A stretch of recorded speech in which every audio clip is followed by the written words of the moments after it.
Hello, everyone. Welcome back to another live stream. Thank you so much for tuning in for another show. Welcome to all of our members, subscribers, and viewers from all across the world.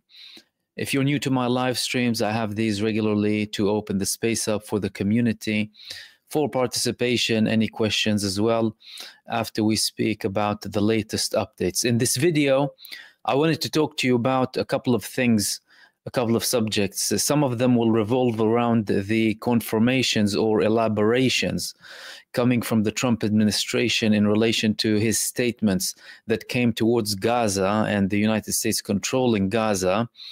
Reports of preparations from the Jordanian army towards the east for a potential war with Israel, all of the details when it comes to that, revealing the identity of the person who carried out this operation in Tayasir a few days back, alongside the Turkish developments inside of Syria and the talks about the withdrawal from the United States, alongside the updates when it comes to the ceasefire in Gaza.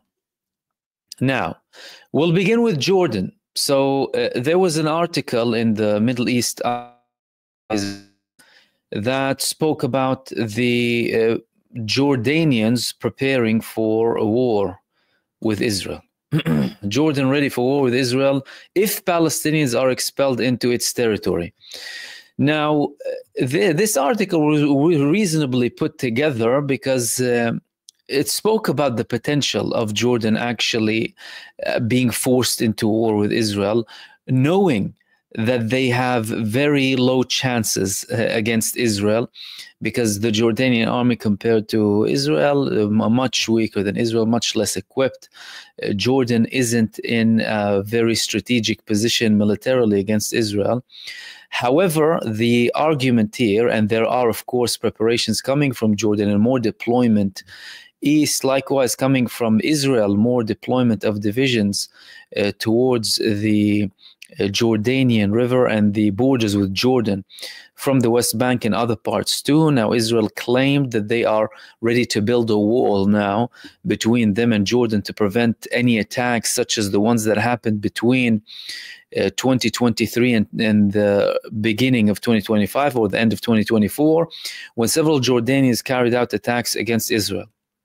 However, an interesting point that is mentioned in this article is the fact that Jordan, if they would be forced into, and I know it's a little bit far-fetched now, but hey, we've seen in the past 15 months that many things are possible, including things that we didn't really thought were possible before, especially with these statements coming from Trump that we'll be speaking about in a short while.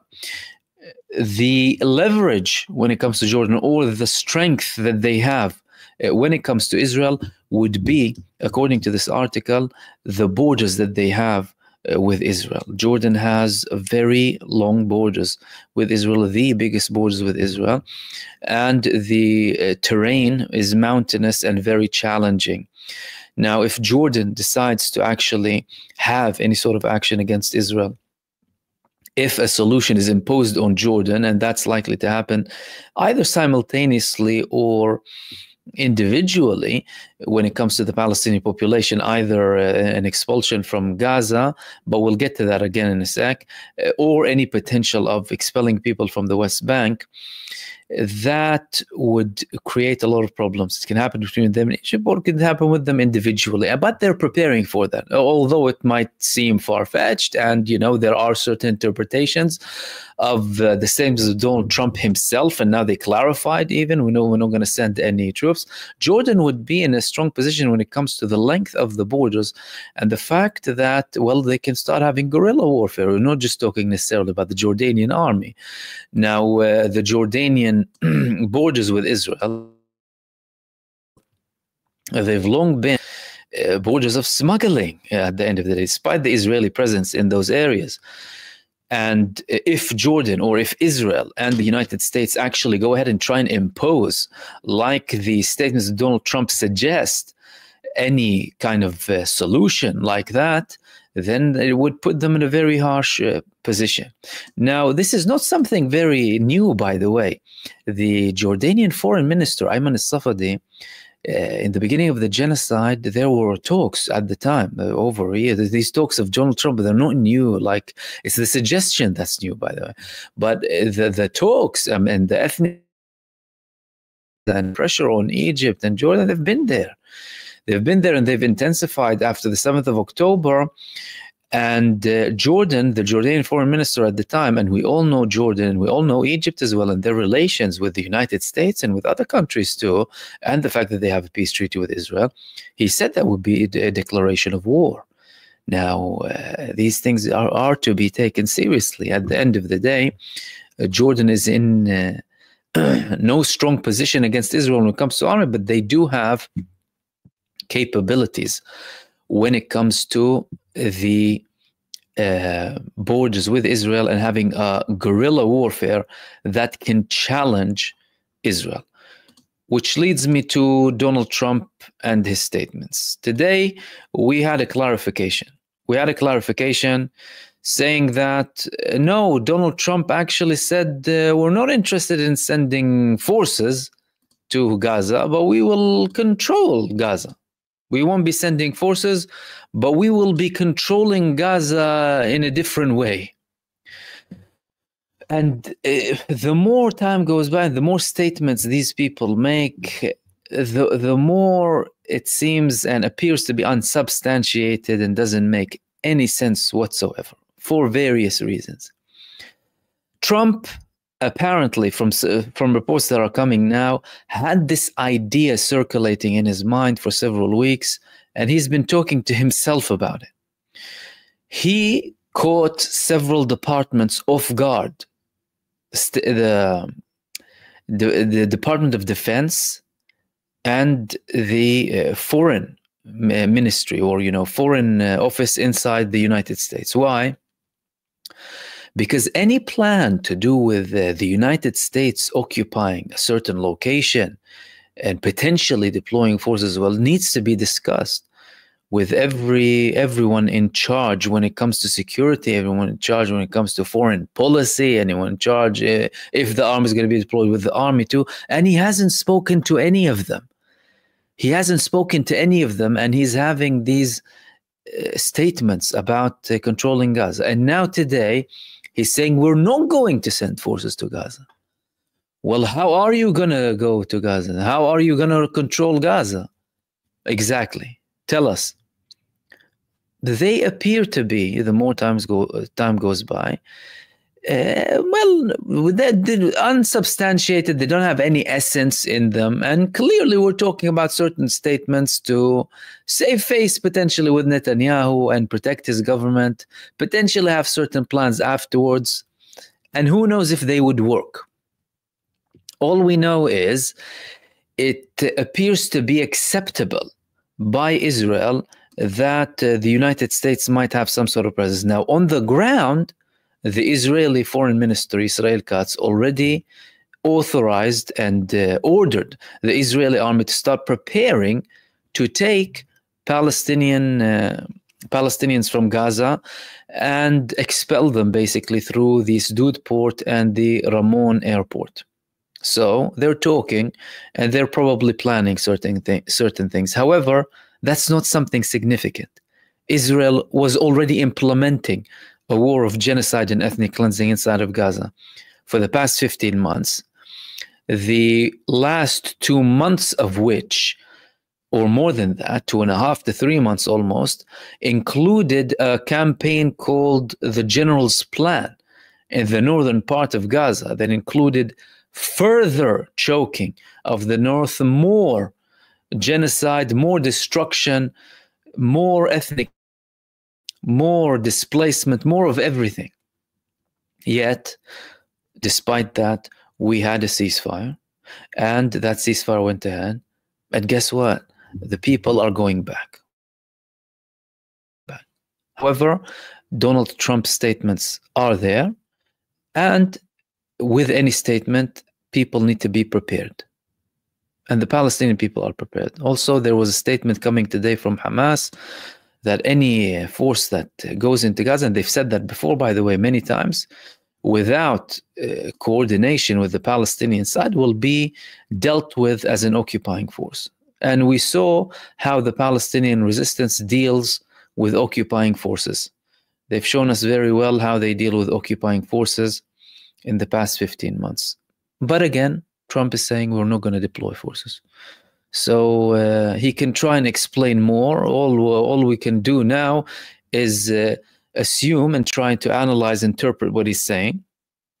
And from what I'm seeing, total nonsense. Doesn't make any sense whatsoever, apart from saving face with Israel, potentially pushing Netanyahu to go to phase 2 and 3, although Netanyahu is saying now we want to stretch phase 1, but again, phase 1 could be stretched with the increase of the ceasefire, extending the ceasefire up until phase 2 is agreed upon. However, if the administration of the United States is pushing him as well, they will continue down that path.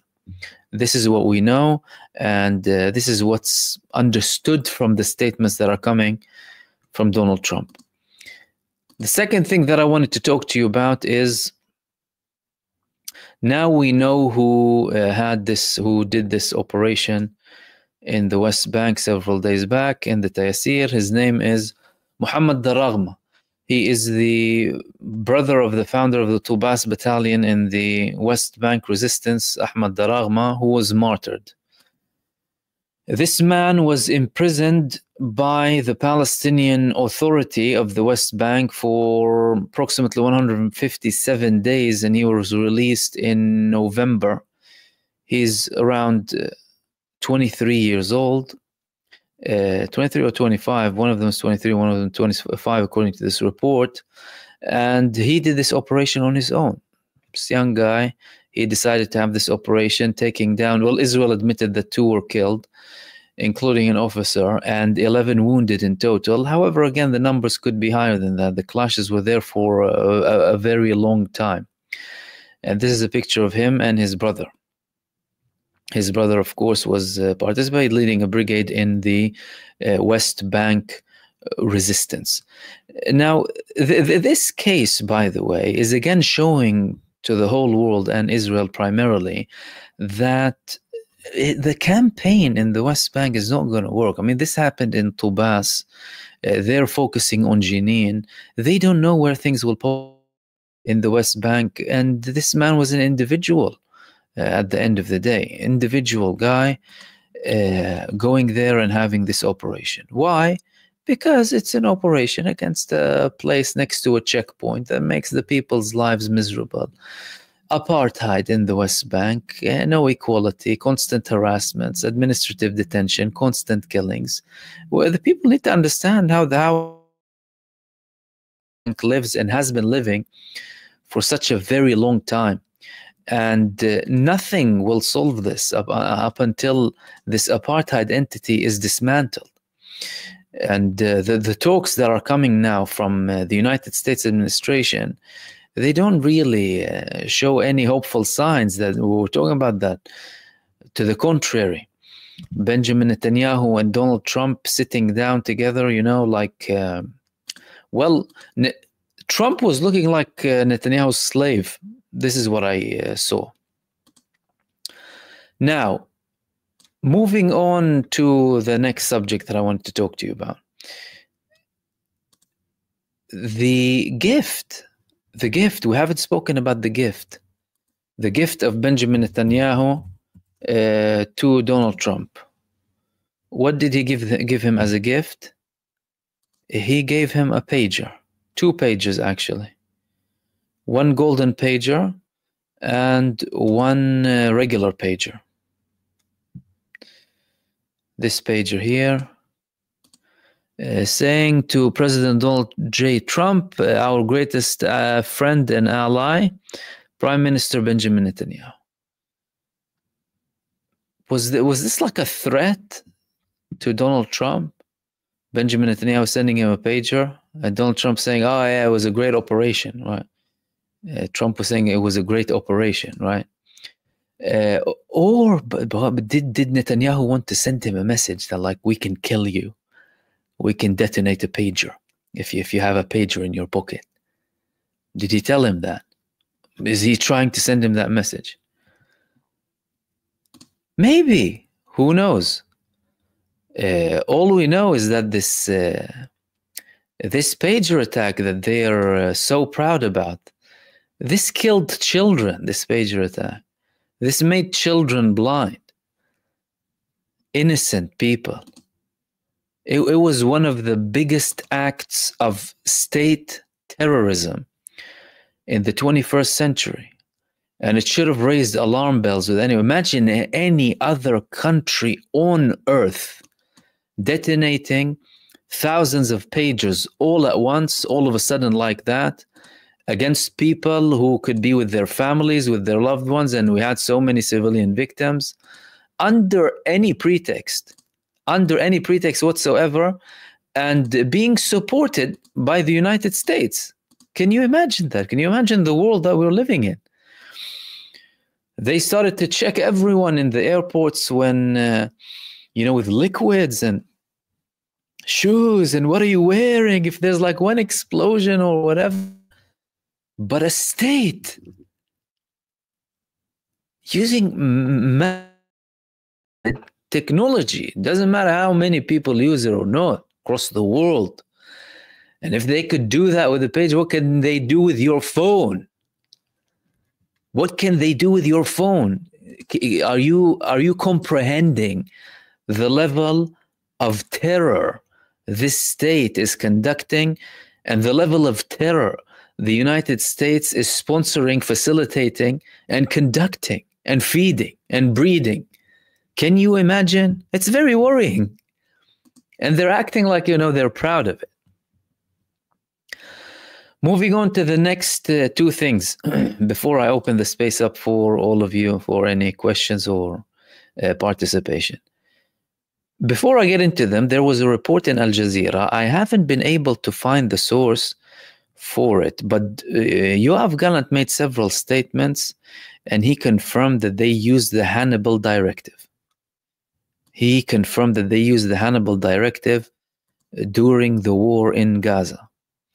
It had in one of their flash news here, but I couldn't go back to the actual source. But if that, and when I do, I'll speak about it thoroughly once I get to the moment where he said it exactly, because he was making several statements in the past few days, including, the assassination of the previous Secretary General of Hezbollah, saying that, I was ordered or advised that the Israeli army wants to use 40 tons of TNT. I said double it. I said use 80 tons of TNT. But we will get to that. However, any confirmation like that would be very, very important, because it would confirm what we've been saying since the 7th of October. When people were ridiculing all of this, Israel conducted the biggest act of the Hannibal Directive, the biggest implementation in the Hannibal Directive, not only against the army, against the civilians of Israel. They slaughtered them. They slaughtered everyone in Kibbutz Be'eri. They slaughtered everyone surrounding Gaza. Israel conducted a massive Hannibal Directive against the Israeli public. And many of them know that, by the way. Many of them know that. They just don't talk about it in fear of repercussions. But a confirmation from him would be very interesting. Moving on to the next thing that I wanted to talk to you about. The draft that I mentioned briefly yesterday, when it comes to the United States withdrawing from Syria. The Defense Department drafting plans to withdraw all U.S. troops from Syria after recent Trump events. Again, quoting Donald Trump and the fact that he made several statements in relation to Syria. The fact that they, doesn't necessarily want to remain there, saying that, Turkey is the biggest winner there. Called an unfriendly, a smart guy, according to him. And that's something that Israel was very worried about. Because the U.S. presence inside of Syria was very important. Israel was hoping to build an alliance with SDF alongside the United States inside of Syria and potentially with other militias down south. These things are going down the drain. Nothing is working for them. And this would be the biggest blow for Israel in Syria, because if the United States lifts the support of the SDF, that's done. That is done. Israel would have no hope when it comes to expansion or creating another country, another state within Syria. This is coming simultaneously with a strategic agreement now between Syria and Turkey, a full defense and strategic agreement with Turkey having two main bases inside of Syria, deploying 50 F-16 fighter jets that will be training the Syrian army and keep the Turkish army until the Syrian army is fully built, and the fighter jets protecting Syria at the time. This is significantly changing the balance and the geopolitical map in the region. Radars, weapons, bases of Turkey inside of Syria, and all eyes are on Israel, and all Israeli eyes are on the Turkish forces as well, because we've been talking about previously the threats when it comes to Israel and their plans and orders to put Turkey in a different threat position, reassess their level of threat when it comes to Israel, and prepare for war with Turkey because of their influence coming inside of Syria. How likely is it to happen? How soon something like that can happen? There are many things to be done before anything as such happens, especially judging by the United States relationship, not only with Israel, but also with Turkey, Turkey being a member of the NATO, and the fact that Israel will have no leverage when it comes to Syria, and how quickly Syria builds its state, and it has a very long way to go. Which leads me to the final thing that I wanted to talk to you about today. This didn't receive a lot of coverage. This is a very important move. Russia killed Ukrainian officers and NATO officers in a shelling on Kharkiv. NATO officials and senior NATO representatives don't usually fall as casualties between Russia and Ukraine. Russia had a very big offensive in the past few weeks in Ukraine, and especially after Donald Trump came to power, by the way, who said that we will be having peace immediately when I reach the White House. That didn't happen. He's in power now. The war is still there. But what we know is Russia is escalating. Now, this targeting, Russia was aware of it, and they did it deliberately, knowing that there are NATO officials, and according to some reports, senior officials in NATO who were present in Ukraine at the time. Russia knows that because they've had the intel to it. However, they used to refrain from such actions inside of Ukraine in fear of escalation coming from the NATO. But now they know that Donald Trump, in his previous term, he didn't have a great relationship with the EU and NATO.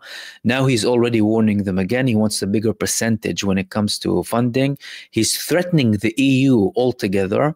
So Russia is at a stronger position now when it comes to Ukraine. Now, when it comes to the actual peace or deal that is about to happen, there are many indications that something can happen when it comes to a deal in Ukraine, between Ukraine and Russia. There was already a draft, and there were already negotiations happening back in July before there was an escalation between Iran and Israel. At the time, the Belarusians and other mediators, they were going back and forth between Russia and Ukraine, and the Ukrainian side, especially Zelensky himself, he showed willingness to have an agreement with Russia as a ceasefire, as a ceasefire and ending the hostilities. The only difference at that time was the fact that the Russian president, he didn't want something called a ceasefire. He wanted peace. He wanted everyone to recognize the territories held and controlled by Russia in now eastern Ukraine, and of course legitimacy over Crimea. Also confirmations coming from Ukraine that they will not be joining the NATO. These things were not totally accepted by Ukraine. There were attempts to try and reach a deal by having a clause saying that Ukraine join the NATO for 20 years, but then they have an option to join the NATO. However, all of that collapsed, and all of that collapsed at the time. There were indications that it was the United States pushing Ukraine for an escalation with Russia, and there were also assumptions that this was tied with Russia's programs and with Russia's support for Iran in West Asia. And the United States wanted to have an escalation. Then there was the Kursk invasion. After, there was a very close deal in the making. But judging on that previous deal, there could be something built now, especially with Donald Trump in power, who Zelensky himself knew that when Trump comes, seal the deal. They got the funding, the last bits of the last few billions, really, or hundreds of billions. Oh, he's complaining though. He was complaining the other day that he didn't get 70 out of the 170 billion or something like that. Anyway, it's not likely to happen now. But all of that pushes for an actual deal between Russia and Ukraine. So far, Russia is using the situation to their benefit. The United States is no longer in the same position that they were under the Biden administration, and Biden and his son were known to have ties and interests inside of Ukraine too. However, things are clearly different with Donald Trump in power. And these were the main things that I wanted to share with you in this live stream. And welcome again, everyone. And thank you so much for tuning in for another show. Let's check. Okay, Tor E. Johnson. Mahmoud, again, if Jordan approved using its border, which countries join coalition, ground troops, or stagger Israel and protect Palestinian borders? Iran, Turkey, Egypt, Russia. Well, I think that they have a lot of options. One of the most shameful things that happened in the past 15 months is the positions of the majority of the Arab governments. They did not use anything to their leverage. The Arab states surrounding Israel, they could have done more to prevent the genocide inside of Gaza. And they did not realize or fulfill their whole potential. They have a lot of options. There are options with Russia, there are options with China, there are options with Iran, there are options with Turkey too. However, the people in power in those countries, they don't realize that. Saying that, if it reaches a stage where something is enforced on them, they would have to take actions like, the war has been imposed on me, I therefore have nothing to lose, I'm going to have to fight. That's the situation. They don't want to fight, by the way. Most of them don't want to fight. Most of them don't want to get into a confrontation. They just want to get things resolved diplomatically and focus on the things that they want to focus on. Very, very few took action and were willing to take the sacrifice, like Yemen, like the resistance movements, and like Iran who had the two operations against Israel. They do, and the countries that you mentioned are an option. They are a big option, and they could show Israel that they have a lot that they can do to harm them. Now, even with this Jordanian government, where are all of the Palestinian resistance in the West Bank getting everything from? Lots of it is being smuggled from Jordan. Of course, they take a lot from Israel too, by the way. There are many corrupt people in the Israeli army too. And Israel even has it in the news, many cases, that people like sell stuff. Do you know what I mean? So yeah, they do have a lot of options. TMZ I heard that Iran did something today as a show of force. They showed a drone carrier. I think they converted a cargo ship to a drone carrier. I mean, it doesn't compare to aircraft carriers, to be fair. But they've been flexing. They've been showing stuff lately. Their Etimad missile, 1,700 kilometer range, and their underground city that has land to sea missiles, cruise missiles. They've had a lot of that. What treaties is Jordan? Jordan, we know Jordan is tied to the United States, to the United Kingdom. They have a peace treaty with Israel. And despite all of the pressure from the Jordanian population, they hardly did anything. Jordan protected Israel as well. However, if something is enforced on them again, that could change things, like it would with Egypt. Egypt is a country that doesn't want to fight. And we know Egypt and its government and rules Egypt like we do with Jordan. However, there are certain things, and that's what people need to understand, that would push these countries to their boundaries, and they would leave them with no other option. However, there are a lot of things to be done before we reach that stage. And I frankly don't think the United States is very interested in that, even with Trump and even with his statements. They're not interested in escalating with Egypt and Jordan. If they are, they would be exceptionally terrible in anything to do with foreign policy and strategy. Absolutely. But then again, who knows? Maybe they are that stupid.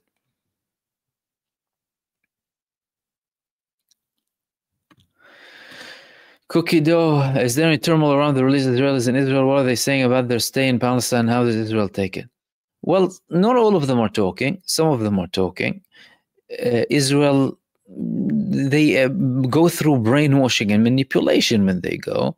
How does that work? How much, to what extent? Well, we've heard from some of them from over a year ago saying in the Israeli media after the censorship started and after the attempts from Israel to suppress some of that info, positive things about the resistance. Before any sort of pressure from the government, well, there were so many statements from them about how good they were treated, about how nice the people were with them, and how much they were supported, and the fact that they were told, we'll have to this, your guests here, we're not going to do anything to harm you. And they were saying, including ones who were recently released, how they were constantly attacked by the Israeli army.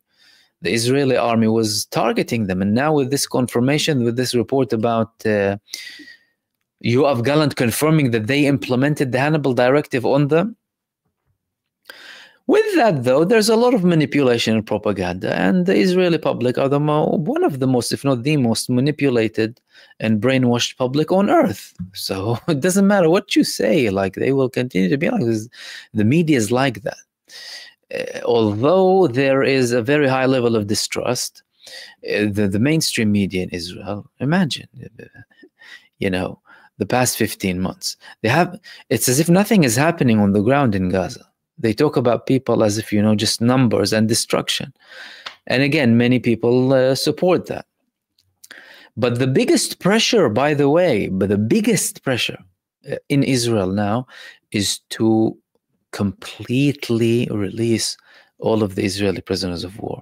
Even when Netanyahu signed the ceasefire agreement, many of them were not happy because it only spoke about the people being released in the first phase.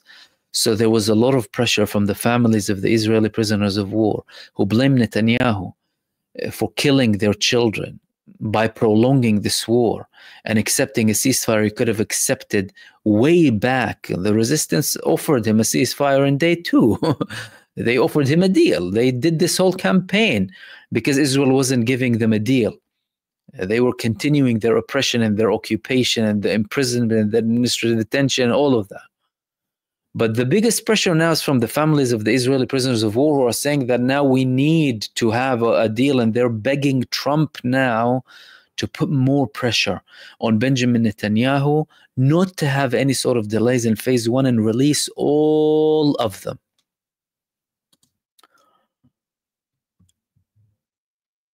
Turkish Sultan Salam Mahmoud, Turkey met Hamas leaders in Ankara on the 29th. Russia met them on the 3rd this month. Do you have any ideas what they could be planning and discussing? Yeah, absolutely. I mean, Turkey and Russia, they're very big players. Turkey is a country that supports the Palestinian people's resistance and their right to resist. The president himself invited Hamas leaders and representatives to the parliament in Turkey. He criticized the Western approach when it comes to the Palestinian resistance. He declared that they're honorable and that they are a front to protect Turkey even, and that Turkey could participate with them one day. And they've had many of the resistance leaders residing in Turkey for a very long time too. So Turkey is a very massive country and a very important country. They have very good relations with Hamas. And Russia, they also open the talks with Hamas all the time. All the time. Senior figures were in Russia, even after the 7th of October, when it wasn't very popular to do that. The Russians did it. They invited members of Hamas, senior delegations. They spoke with them how to reach a deal. And also that could be part of the request that came from the Palestinian resistance, or led by Hamas, to have Russia and Turkey included in any role as guarantors too. There haven't been known declarations about that. However, we don't know that it actually doesn't exist. Why? Because the actual deal hasn't been published. So they could be playing a much bigger role than anyone thinks, both Russia and Turkey too. And of course, Turkey is very much interested in what happens in the region. And Turkey views Palestine as part of its influence sphere. From the Ottoman times, they are interested in everything that happens, whether it's 1948 occupied territories or Gaza or the West Bank.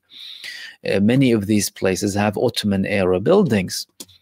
And of course, after the fall of the Ottoman Empire, we have had the British Empire taking over and then handing it off to the Zionist terrorists.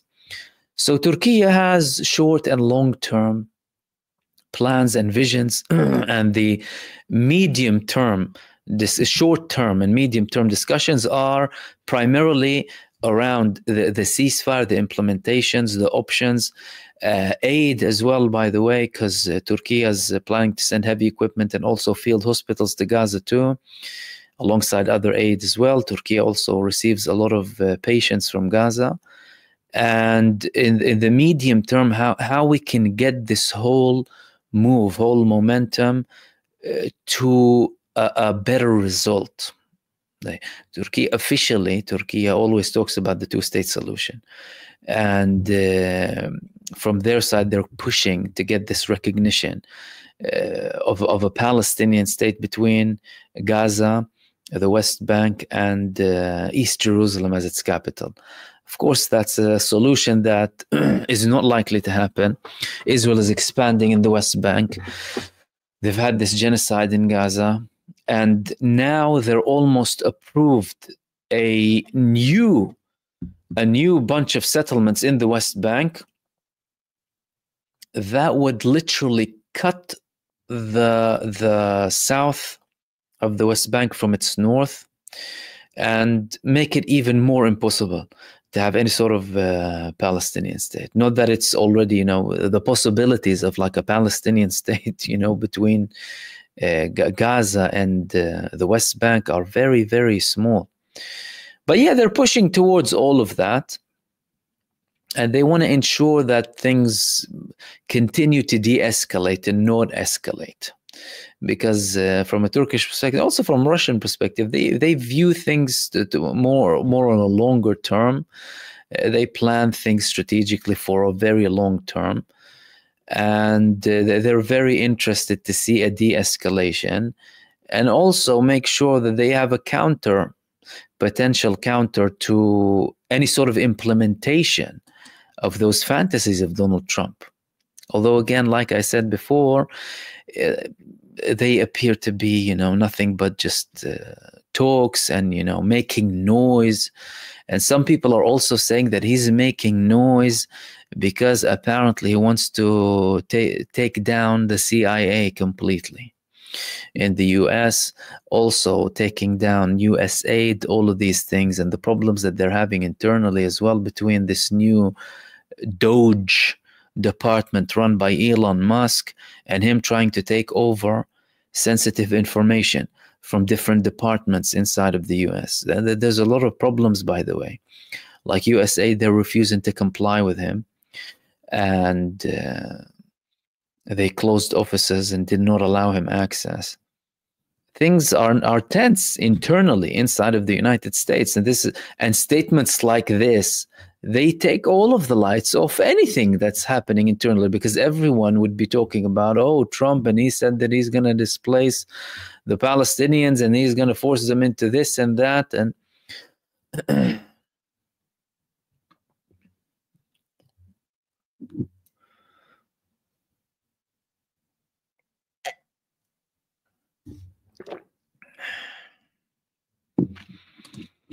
Marvin, a war with Jordan would be good for Zion, Israel stronger, and would allow land expansions. I would create a buffer zone, but really excuse for Greater Israel Project. Your thoughts? Well, the Greater Israel Project is very real. It's led by people who have influence inside of Israel, and those who pretend like they don't agree with the Greater Israel Project are the ones who actually implemented the Greater Israel Project. Why? Because in 1948, Israel already got more than what was written for it by the United Nations.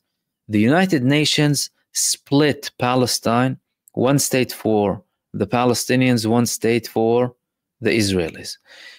Ben Gurion, he did not even accept that map. Ben Gurion said at the time, our borders end where the foot of our last soldier stands on.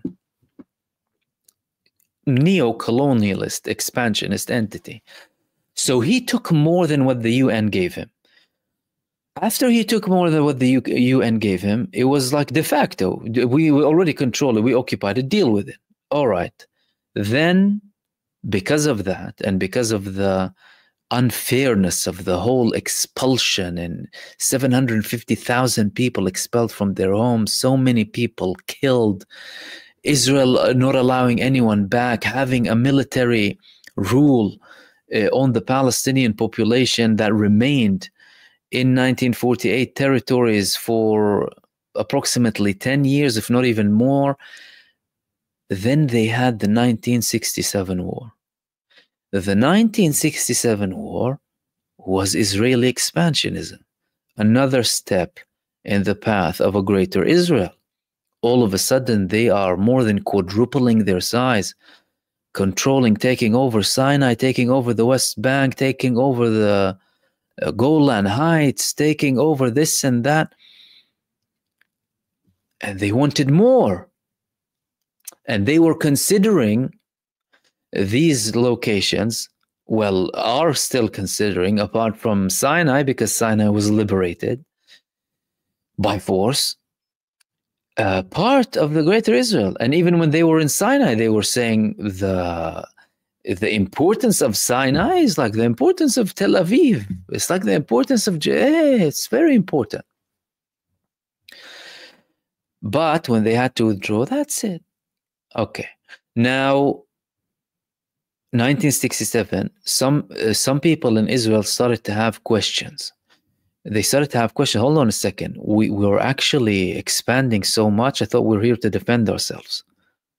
But that was the nature of the state of Israel. And now, after Al-Aqsa flood, they saw a historical opportunity.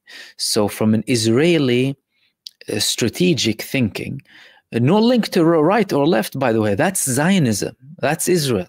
They thought, this is our opportunity now. We need to capitalize on everything. We need to try and grab as much as we can. That's why the plan was to expel the Palestinians in the beginning to Sinai, to later take over Sinai again. That's why they faced such opposition from Egypt, because they weren't willing to give up Sinai that they paid with the blood of the thousands of the Egyptians who sacrificed to liberate Sinai. And Israel tried to do whatever they can to humiliate them. By the way, after 1967, they were bringing Egyptian prisoners and taking them from like school to school in Israel as a show. People, like, they were trying to humiliate the people, but then they got Sinai back after the 1973 war. They knew that they had this plan now. They want to ethnically cleanse the Palestinians from Gaza. What do you think? The Palestinians will stop fighting you? Even Sisi himself said that. Do you think the people will stop fighting you in Sinai? They will. And then you will consider Sinai to be a threat and take action against Sinai. And hello, we control Sinai, and then off to the Suez Canal and. So now that's an actual threat. Weiss the other day, she showed a map that includes Saudi Arabia too. So that line of thinking is at the heart of Zionism. And that's in the greatest interests of those who are supporting Israel. And they might be saying opposing statements, by the way. No, we respect sovereignty. And no, they would be happy with Israel expanding that much, by the way. So it's an option. And that's why Jordan, from their perspective, it's a red line. It's a red line that will lead to a war at the end of the day. You know, if people, if they do not find any solution, that means it's going to be war. So yeah, there are still absolutely plans for the greater Israel. But listen, look at what happened in Gaza. Look at what happened in Gaza.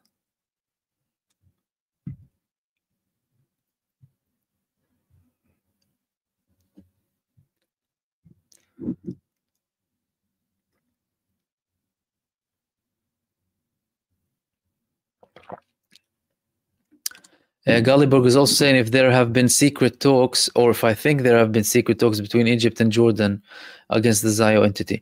There have been talks, public and secret. The public ones were the talks that happened in Cairo. There was a meeting in Cairo for 6 out of the Arab states that included Turkey, that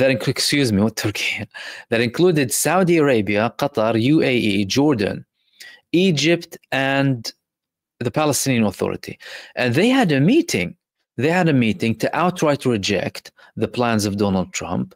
And Jordan and Egypt already had statements before and meetings before, because the statements that both of them have been making, by the way, in relation to the ethnic cleansing of Palestinians, always, any time a country made a statement, the other country would make a statement too. All simultaneously. It's as if they know it's a mutual threat, so we need to both show our position in opposition to that. So Jordan was already warning and saying it would be a declaration of war from the time that they were only talking about Gaza. Jordan was very worried. They were very worried about the concept of moving, forcibly expelling the Palestinians from the West Bank to Jordan. That's why whenever the threat happened to Egypt, Jordan immediately participated. So they would have also other plans as well. That would be totally understandable. It would be naive from them not to have other plans, because although, you know, all of this might be just talk to scare people, and, you know, Trump trying to put more pressure on these countries and now telling them, okay, well, find the solutions, because both of them said no. What do you mean find the solutions? He's using his typical approach, like he does, like in business, of coming up high to get something else. What do you mean come up with something different? You are the one who proposed this plan, and you shouldn't be proposing that plan. I outright reject the ethnic cleansing and the Palestinians, the ethnic cleansing of the Palestinians, and you want to do that, and you're telling us to find you a solution. It's preposterous, ridiculous.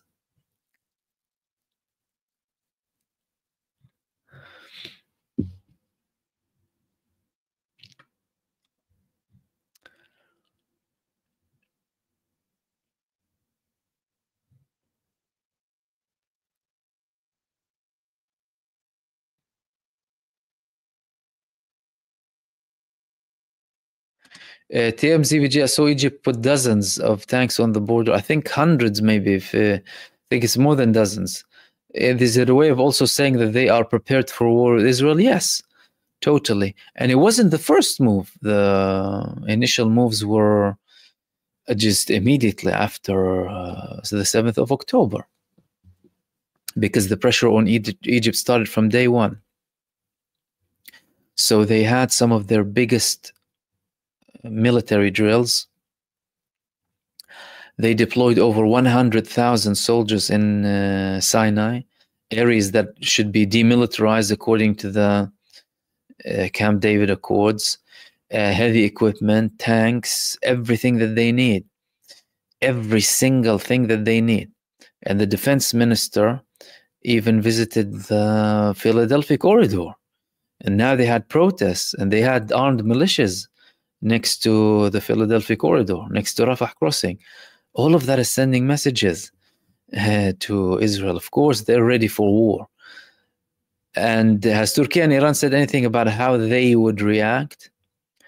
Look, Turkey and Iran, they rejected this. Like many others rejected, by the way. It's not just like in the US, people rejected, politicians rejected. There's a move to impeach Donald Trump because he did that. Western countries rejected it too, at least publicly. Iran and Turkey, they said that they, of course, rejected.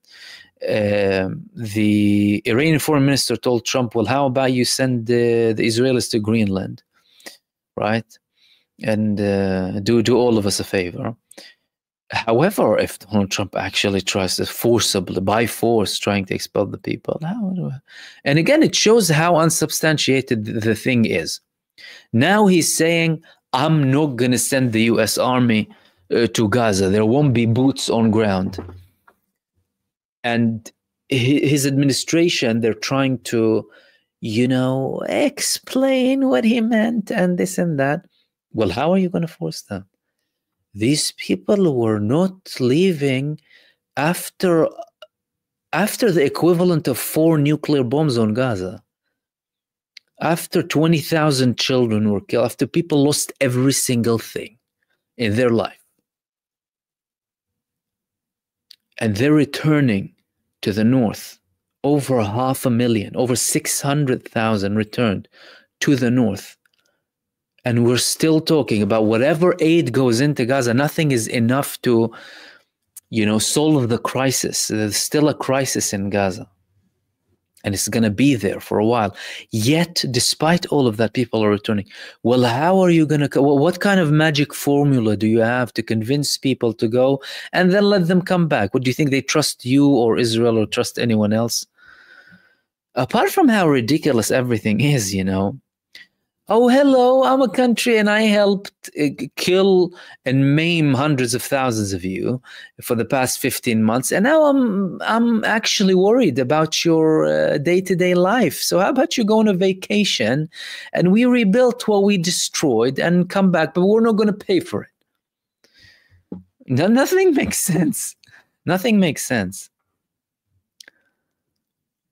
But Iran and Turkey, they might have, I think they already have, of course, plans, even Turkey too, although Turkey didn't take any action militarily like Iran. Iran just took 2 military actions against Israel. And by the way, that was when Iran's sovereignty was attacked. Iran did not attack Israel for the Palestinians, by the way.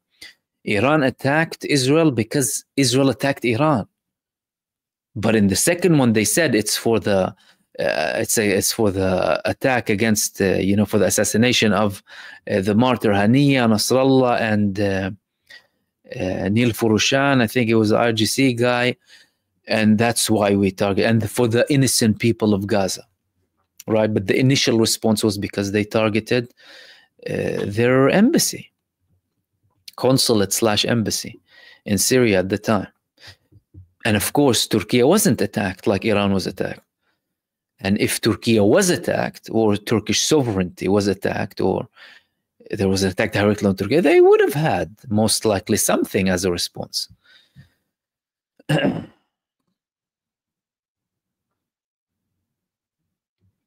Saeed Abd, you see Hezbollah coming back to the picture in the recent bombings in the south.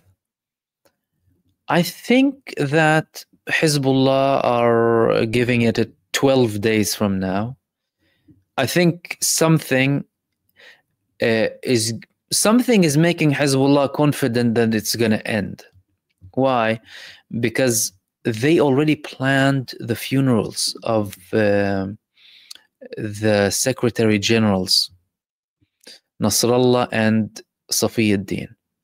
They said their funerals are going to take place on the 23rd of February. Their reason for the delay was the risk. Now, if they're now declaring that they're going to have it on the 23rd, which is going to be 5 days after the date on which Israel is supposed to withdraw from all of the territories after the initial extension. They wanted to make it 2 months, then they went down to a month, then they went down to about 20 days or 21 days. Is that giving them confidence that Israel is actually going to de-escalate? Perhaps. And from what they're doing, and from what the population in Lebanon is doing, is that, well, the population returning to the south of Lebanon forced Israel to withdraw out of 12 villages. So Hezbollah are saying, well, okay, if the people can go back with some backing from the Lebanese army, if the Lebanese army is really serious about, protecting the sovereignty of Lebanon and taking charge and taking the front to protect Lebanon from Israel, because that was a very big argument when it comes to Hezbollah, then please do us a favor. And there were scenes of the Lebanese army protecting the civilians going down. They didn't protect them from they didn't protect many from being killed, though, and over 100 from being wounded. And that's not something that works in their favor. However, the same argument applies to Hezbollah. Hezbollah resisted Israel, but also Lebanese were killed. However, it's about having the balance.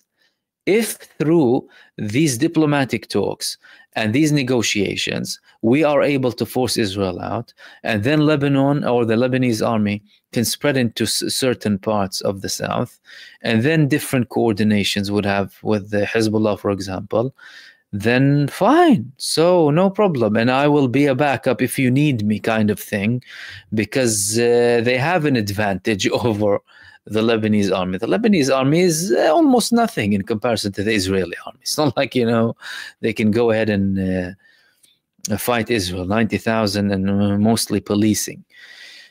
So Hezbollah are there. They're going to remain there, in my opinion. Will they develop into a different type of movement in the future? That would all depend on how resilient and strong the Lebanese state could be facing Israel.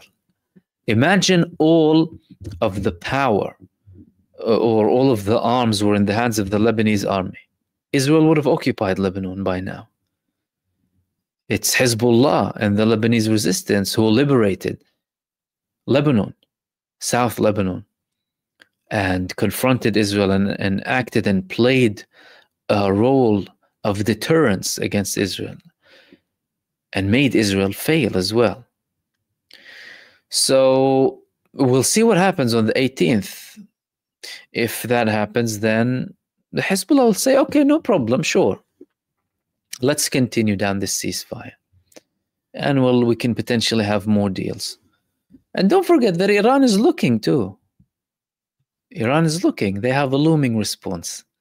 So they're saying like, okay, If it works, good. If it doesn't work, I have True Promise 3. And guess what? I'm showing you what I have.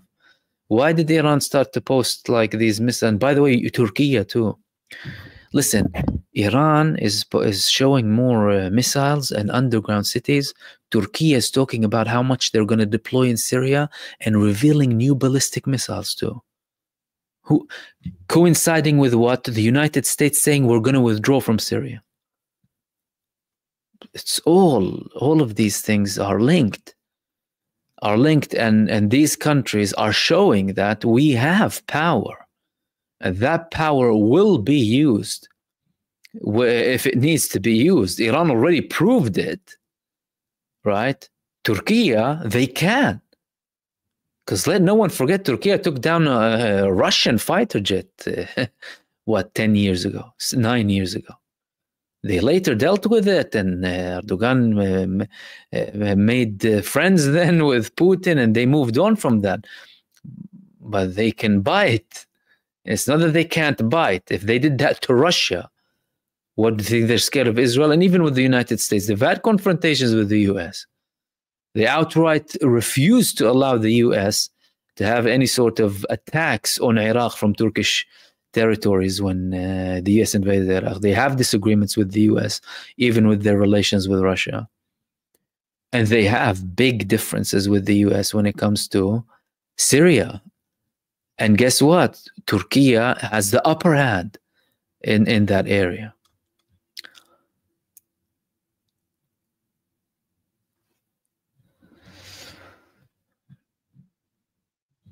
Let's see if I have one or two more before we wrap up.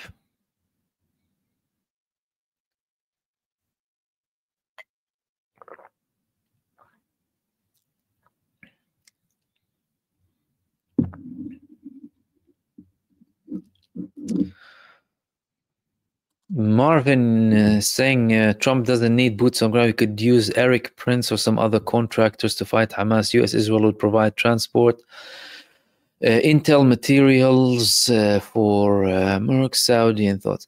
I mean, if he's going to use any mercenaries, let's say they offer the mercenaries 4,000 or 5,000 a day, or even 10,000 a day.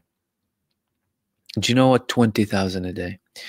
Do you think that these mercenaries haven't seen what the Palestinian resistance has been up to for the past 15 months against the country that likes to call itself the strongest army in the region, supported by the US? If the contractors are like high and on drugs, then yeah, maybe. Then they would care less if they die. They're high. What can we do? I'm sure the US would give them some drugs. Yeah, they don't have a problem with that. But I've unlikely, in my opinion, unlikely. I mean, any contract, what are they going to do with Al-Qassam brigades and, the Palestinian resistance? What are they going to do with them?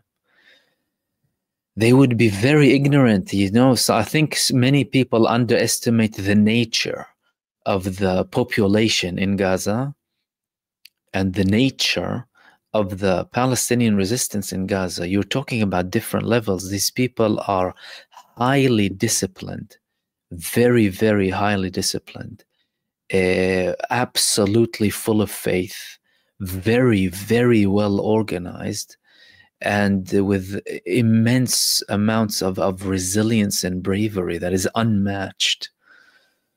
So it isn't going to work with Israel or the US or any mercenary, whatever it is. And the fact that he's saying, I'm not going to send the army, it shows you that he's actually not interested. So really and truly, he hasn't shifted from Biden's policy of not having direct boots on ground inside of Gaza.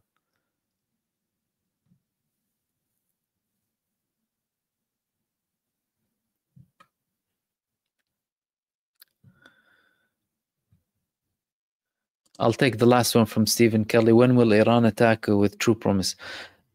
I think that if the ceasefire persists and things de-escalate, I don't think Iran will have a true promise in the short term.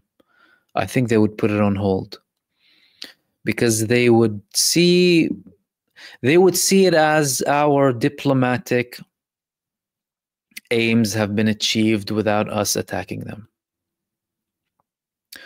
So, because don't forget, I mean, the way Iran attacked Israel is, here's a nudge, stop. It wasn't, I'm going to end you. Listen, stop. This is what they were saying to Israel. Stop what you're doing. Bang. A big message. It's not like a small message. But now that there are ceasefires, you know, slight breaches here and there and what have you, if they lead to bigger solutions, more quiet, Iran is fine with that because Iran looks at the long term. And you know, one of their, I think is the deputy president of Iran, Javad Zarif, said, we need to understand that we're not a country that wins by knockout. We win by points. And if they win by points, then they need to look at the longer term and take it bit by bit, even if, you know, there's a lot of pressure to do otherwise from either the population or people or what have you. So I think they'll put it on hold, unless that is the genocide entity decides to do something stupid. If they decide to do something stupid, then they will get a smack. They'll get smacked with a True Promise 3, and I think it's going to be bigger than what they faced in True Promise 1 and True Promise 2. And we'll wrap it up there, guys. Thank you so much for tuning in for another show. Stay blessed. Enjoy the rest of your day, night, or evening, afternoon, depending on where you are. And I will see you soon in the next video. Peace, everyone.